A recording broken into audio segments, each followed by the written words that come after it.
Hello, welcome to Lecture 7 for Communication 1110. And this is a continuation from the previous Lecture 6 having to do with preparing the outline for your tribute speech. And although in the last one I specifically talked about the tribute speech, everything I said in that speech, in that lecture and in this one really applies to all the outlines that you would give and all the speeches you would give in this class as far as the development of the outline and what's expected. So in this lecture I'm going to get into the specifics of what an outline should look like, and you can look at the examples that are given in Georgia View and that you can talk to me about in class. This is a very important lecture. You may want to replay it a couple of times. You may want to look at the PowerPoint and the PDF to get all the information, because preparing an outline is very important. Why is an outline important? Why do I have you do an outline instead of just writing it all out or just getting up and being impromptu? Well, full preparation outlines allow for flexibility. You know in an outline that the more important parts of it are against the main points, are flush with the margin, and then as the points become more subordinate or less important, they go towards the middle of the page.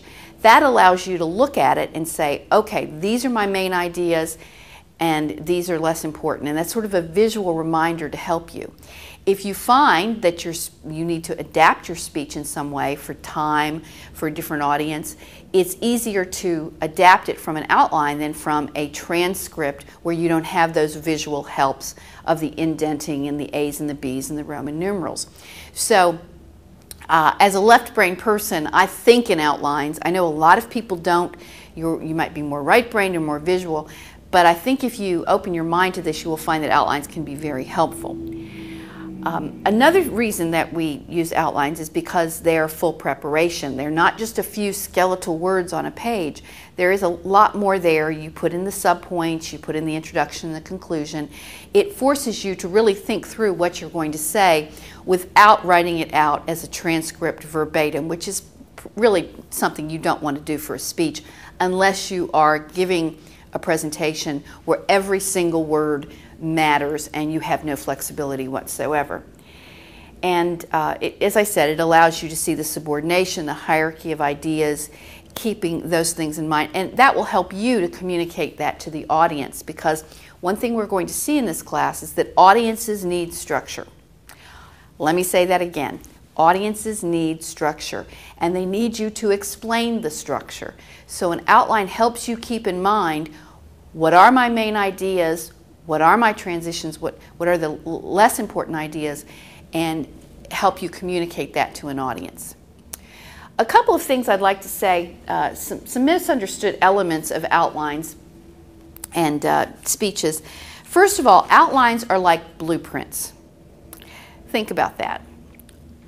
Almost all of you live in a house, or you live in an apartment that was built like a house, and all of those buildings were based on blueprints, but you don't live in a blueprint. The outline is a blueprint for the preparation, for the practice of your speech. Your speech is what comes out of your mouth, okay? You can have a beautiful blueprint outline and have a horrible speech if you have not practiced it and internalized it, or if you get really nervous and just forget something. But you need to have a good blueprint before you have a good house, and you need to have a good outline to help you have a good speech. It's unlikely that you'll have a good speech if you don't have a good outline, though. Another thing about outlines is that I should be able to look at it and have a pretty clear idea of what you are going to say. I don't want you to put things like, talk about such and such, okay? I want you to say what you are going to say about it. Not talk about Uncle Bill, but Uncle Bill was brave. That's a declarative, grammatical full sentence. So I want you to use clear phrases and sentences in your outline so that I understand what you are going to say, and that will help you as well. On the other hand, outlines are not necessarily every single word. Now, sometimes you will see outlines that are like that, but I don't necessarily encourage that.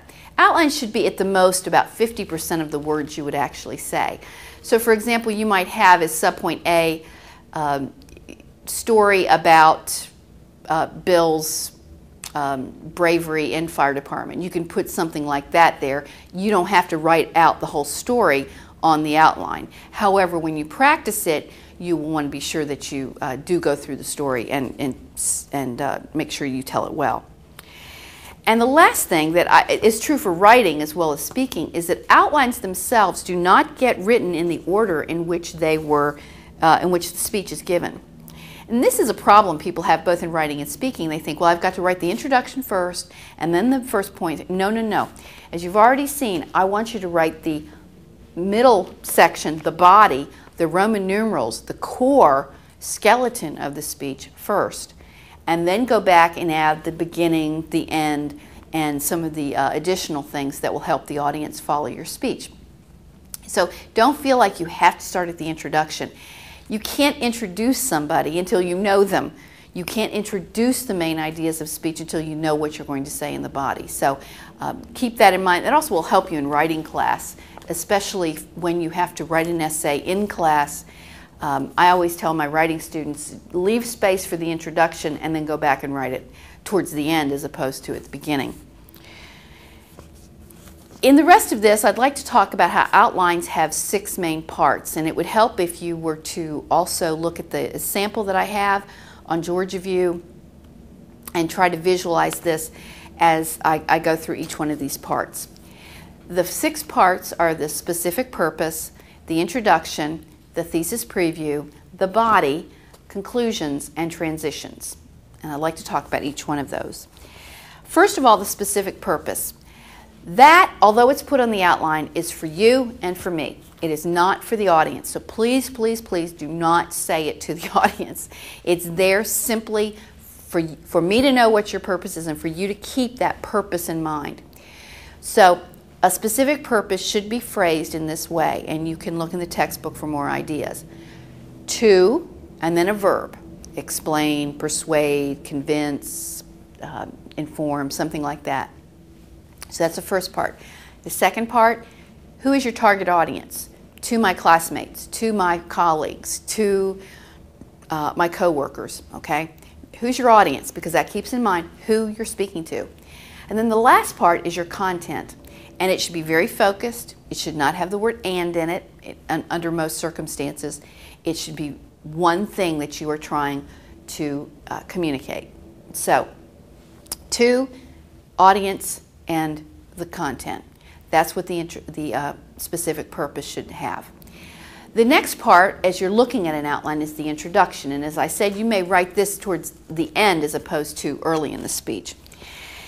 The purpose of an introduction is discussed in the book, and basically it's to get attention.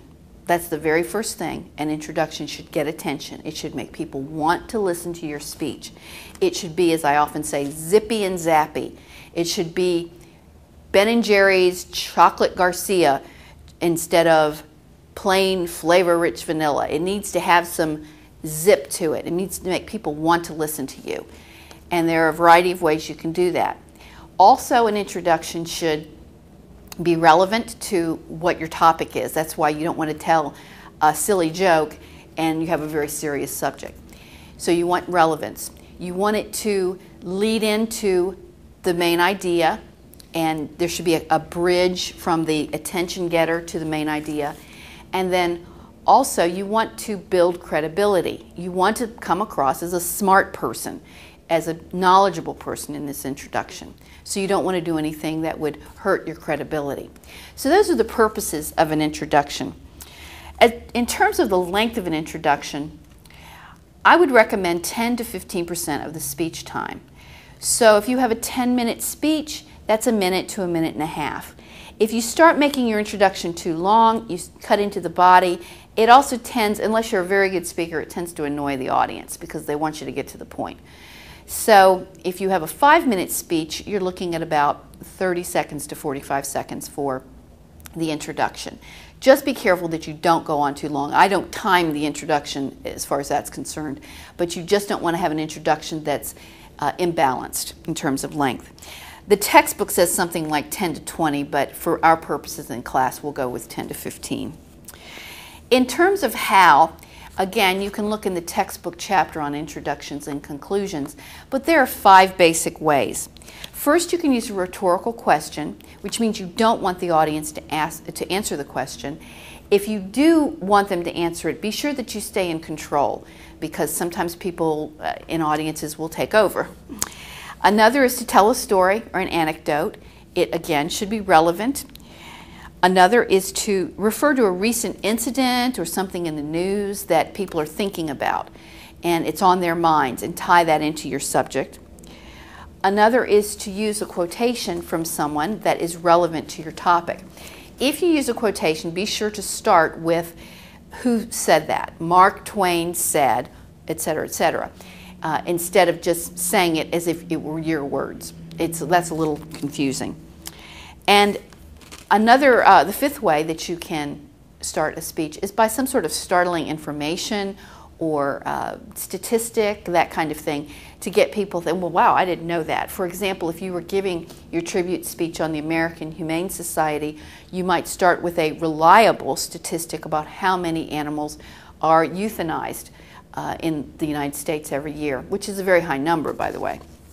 So those are ways to introduce a speech. You probably want to go ahead and look for some more ideas in the textbook. But what I would also say, for example, if you want to use a quotation, there are websites that have good quotations indexed. You want a quotation on bravery, you can go to that, and you can get some ideas. As far as some don'ts for introductions, well, there are a lot of those.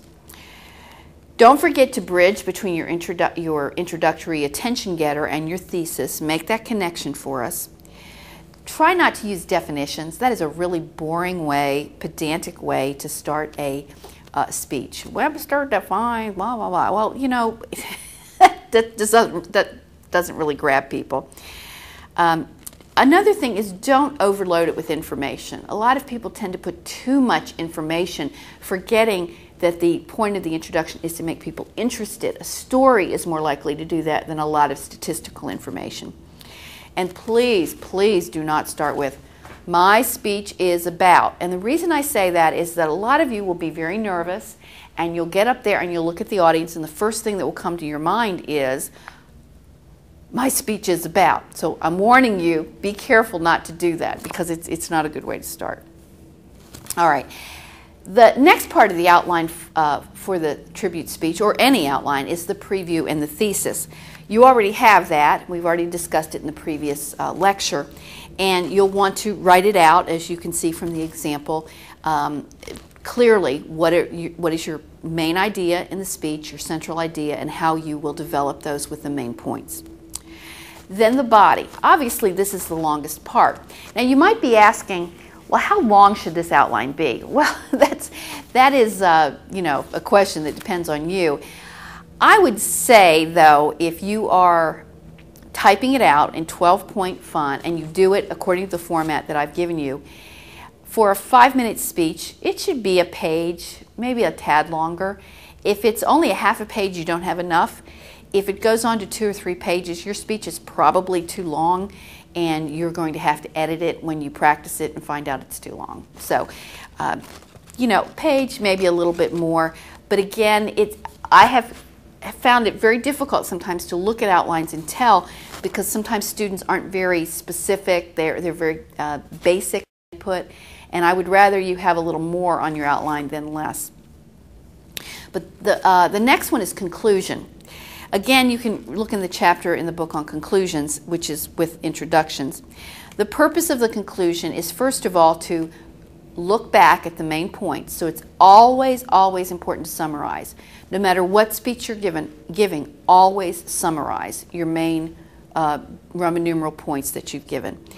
It also is to give a sense of finality to the speech, to clearly say, I'm done, without saying, I'm done. I definitely don't want to do that.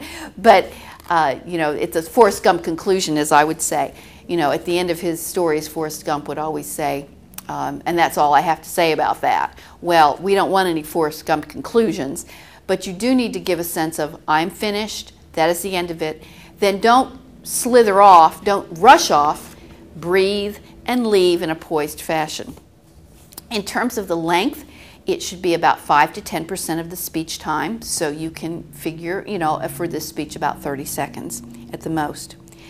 In terms of how, well, the first how is, as I mentioned, summarize.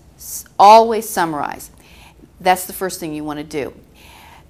Some other things that you can do are to refer back, for example, to the quote or the story that you told in the introduction. That is a very good method to go refer back to that in some way. You can also tell a story. You can also use a quotation. But some things you don't want to do is you don't want to bring up new ideas. You don't want to say in your conclusion after your summary, and by the way, my Uncle Bill is also, and go off on some other tangent. You want to finish. Don't bring up new information or points. You also don't want to give the audience a clue that you are ending, especially multiple. And you've heard speakers do this, I'm sure, that they say, I'm almost done, in conclusion, as I close, and they have what I call multiple conclusions. You don't want to do that. In fact, I would discourage you from saying in conclusion, period, because it's sort of like the credits at a movie. Most people get up and leave during the credits, and we kind of turn off the what's going on. We turn off our brains. If you say in conclusion, people just kind of turn you off. You also don't want to slither back to your seat, look disgusted. You want to walk away in a poised fashion. So if you roll your eyes and look disgusted with yourself, that's not a good way to conclude either. Finally, the transitions. And this is part of the outline that I really emphasize and that students struggle with because they're not quite sure what I want here. In public speaking, transitions aren't just one or two words. Transitions are more like one or two sentences. Because an oral mode of communication needs a lot of repetition, what I call planned redundancy. And the transitions allow you to say, we've been through this part, now we're going to move on to this other part. And that's the basic transition. There are a lot of ways you can do it. There are thousands of ways you can write a transition. But the basic why of it is because people need help following your structure, and they need reminders, where we've been, what the connections between the ideas are. So you're helping your audience listen is basically what you're trying to do. Because in our modern age, we are not as good listeners as we used to be. And if you were to do a survey of the learning styles in here, you would find that most people are not auditory learners. Therefore, they're not really good listeners. So you want to help them listen by giving the transitions. In terms of how, there are multiple ways of doing it, but the basic way is to indicate I'm finished with the first point in some way. And you can say, now that you understand how brave my Uncle Bill is, I'd like to move on to another reason that I admire him. And then that's your Roman numeral 2 point. I admire Bill for his generosity. So it's a pointing back, it's showing the connection, and many times it's showing the connection back to the main idea, the thesis statement, and then bridging into the next point. That's basically what you want to do. And again, there are many ways you can phrase it. I want you to put your transitions on the outline, but as you practice, and this is an important point of the outline in general, as you practice, you might say, I don't like that one. I want to change it, and that's fine, okay? You are free to change certain things on your outline as you practice. You might say, I don't like that introduction. I think I need to put that point here. It is a work in progress, so I understand that you will edit and change and revise some of your outline before you get up to give it. That's good. That's a good thing. I do not sit in class and follow your outline. Okay, I want you to know that. I listen to your speech as if I don't have anything in front of me, because I don't. So you can be in a process of revision as you practice, because that's your speech, what you say. And finally, in terms of don'ts with transitions, basically don't forget to do them, because you will not think of them while you are standing up there. You need to write them into your outline and practice them as you go. All right, that was the basics of outlining. And again, look at the PowerPoint and the examples that are given.